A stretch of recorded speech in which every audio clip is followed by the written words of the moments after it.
हाय नमस्कार दोस्तों, आप सभी कैसे हैं। आज मैं आपको एग्रीमेंट टू सेल और जनरल पावर ऑफ अटॉर्नी के बारे में बताने वाला हूं।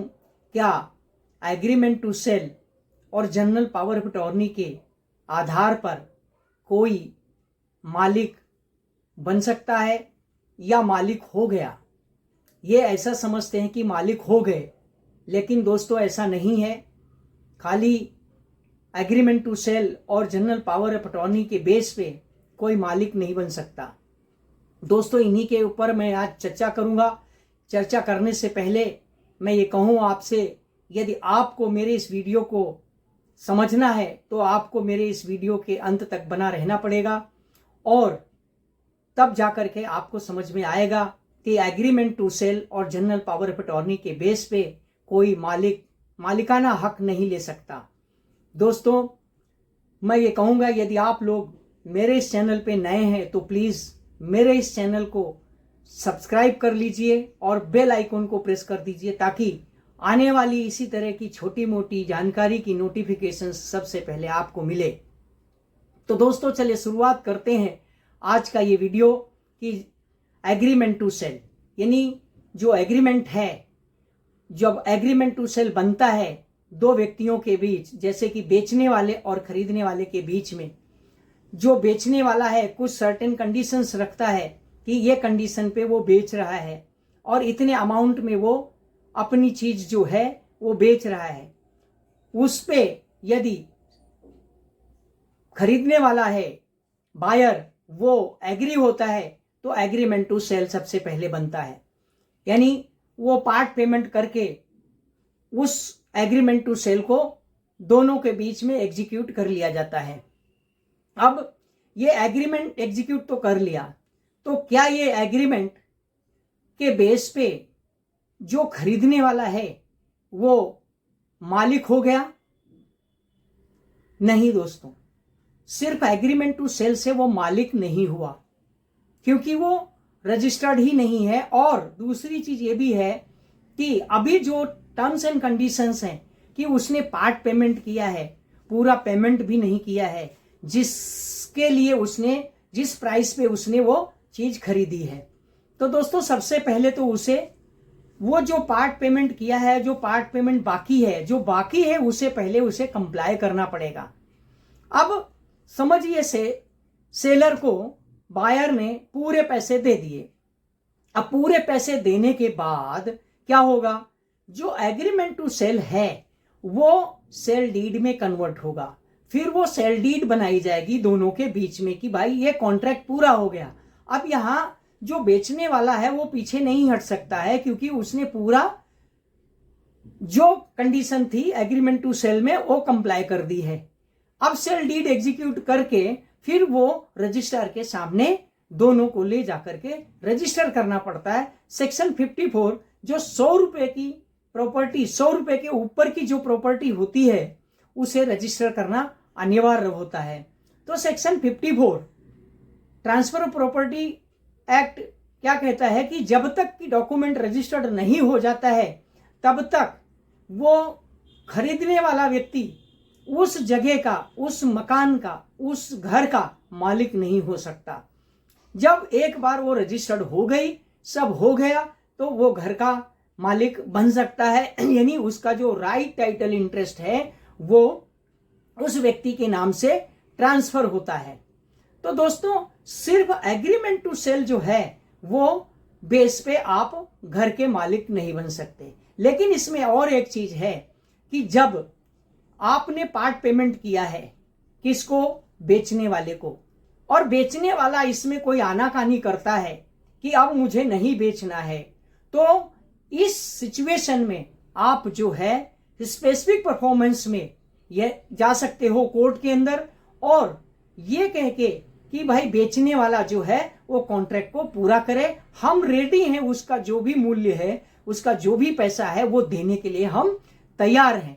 क्योंकि हमने जब एग्रीमेंट टू सेल बना उस समय हमने उसकी जो कंडीशन थी, पार्ट कंडीशन थी, वो कंडीशन हमने अप्लाई की है।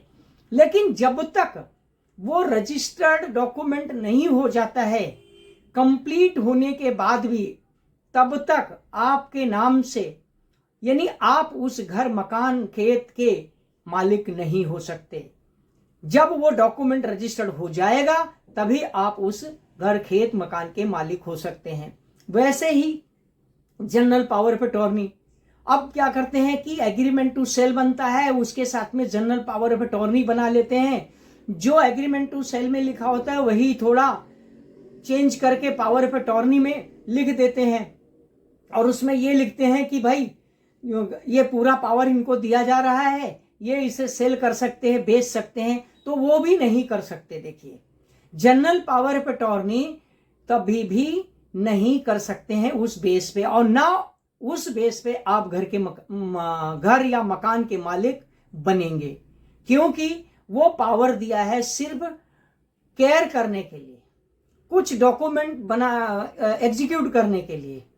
जैसे कि बीएमसी में कोई डॉक्यूमेंट देना है, या किसी तलाठी में डॉक्यूमेंट देना है, या किसी तलाठी में कोई एप्लीकेशन बनाना है, कि मतलब उसकी देखभाल करने के लिए उसे जो है पावर दिया गया है, ना कि वो पावर ये दिया गया है कि वो पावर देने से ये मकान के मालिक हो गए। तो दोस्तों, ये पावर जो है वो सिर्फ जब तक कि वो एग्रीमेंट रजिस्टर्ड नहीं हो जाता तब तक ये आपका पावर काम करेगा। यानी क्यों ये काम करेगा कि भाई वहां पे एक कॉन्ट्रैक्ट हुआ है, और कॉन्ट्रैक्ट के साथ में ये पावर दिया है कि भाई अगर ऐसा होता है तो ये जो व्यक्ति जिसके पास पावर है, ये बीएमसी में, तलाठी में, या किसी और कॉम्पिटेंट अथॉरिटी के सामने जाकर के अपना एप्लीकेशन कर सकता है ऑन बिहाफ ऑफ सेलर के।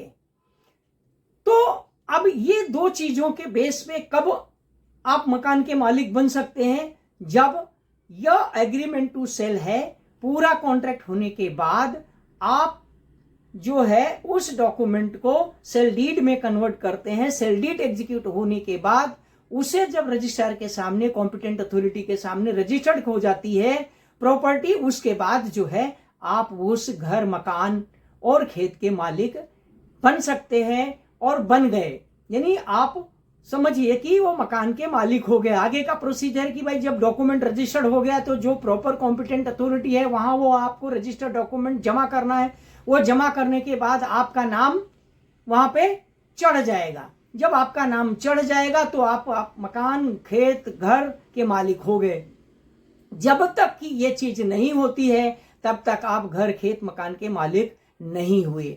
तो ये जो कहते हैं कि भाई एग्रीमेंट टू सेल हमने बना के रख ली है, अब हम फ्यूचर में देखेंगे। यानी आप ऐसे ही रखे रहे, 3 साल ऐसे ही निकल गए, आपने कुछ नहीं किया, तो आप घर के, मकान के मालिक नहीं हुए, और फिर आप कहेंगे कि भाई हमारे पास तो एग्रीमेंट टू सेल है, उसने मुझे बेचा था, हमने खरीदा था, हमने इतना पैसा दे दिया। तो ये सब नहीं चलेगा, क्योंकि आपको, यदि आपने उस कॉन्ट्रैक्ट को पूरा फुलफिल नहीं किया है विथ इन ए पीरियड, यानी जो पीरियड उसने बोला है उस पीरियड में आप उसे मतलब कंप्लाई नहीं किया है, पूरा नहीं किया है, तो आप अपना जो पैसा लगाया है उसमें वो भी खो सकते हैं, आपको लॉस हो सकता है।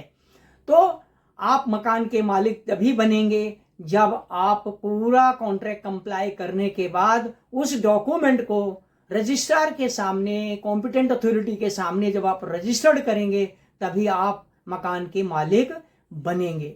दोस्तों, ये वीडियो आपको कैसा लगा, इसमें दी गई जानकारी आपको कैसे लगी, तो ये कमेंट बॉक्स में लिख के आप हमें बताइए। और मैं ये कहूँगा फिर से एक बार कि यदि आप लोग मेरे इस चैनल पे नए हैं तो प्लीज़ मेरे इस चैनल को सब्सक्राइब कर लीजिए और बेल आइकन को प्रेस कर दीजिए। मेरे इस वीडियो को लाइक कीजिए और लोगों में शेयर करिए, ताकि उनको भी ये पता चले कि एग्रीमेंट टू सेल और पावर ऑफ अटॉर्नी बेस पे मकान के मालिक नहीं बन सकते। जय हिंद, जय भारत।